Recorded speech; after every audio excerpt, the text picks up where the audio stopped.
চিড়াদধি মহোৎসব বাড়িতে পালন করতে পারি কিভাবে করব? যদি নিয়ম বলে দেন। প্রথম আরম্ভ করব তো। গোপাল বলেন। তো একটা শ্লোক আছে,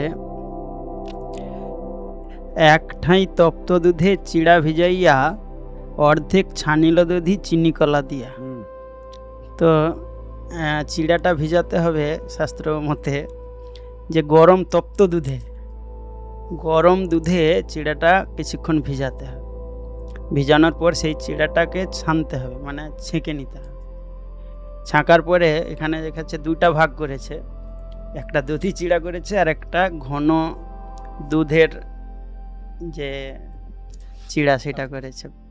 তো যেটা দধি চিড়া তার মধ্যে কি দিয়েছে না চিনি আর কলা, দধি চিনি কলা দিয়া এক ছাই, মানে তপ্ত দুধে কিছুটা চিড়া নিয়ে তারপরে ছেঁকে সেটাকে দুটো ভাগ করা হয়েছে।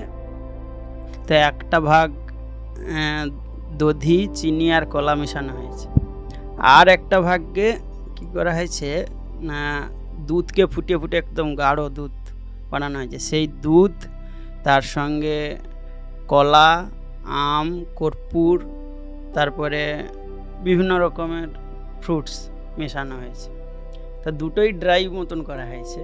তো ড্রাই করে দুটো মালসা মানে কি বলে মাটির পাত্রতে, তো যেটা শাস্ত্রে রয়েছে। তো আপনারাও বাড়িতে করতে পারেন, আপনারা আরও এক্সট্রা যোগ করতে পারেন। ড্রাই ফ্রুট রয়েছে, তারপর বিশেষ কাঁঠালের সময় কাঁঠাল বা আরও অন্যান্য ফ্রুটসও যোগ করতে পারেন। বিশেষ করে আমরা আমাদের গ্রামে দেখি এই সময় সেই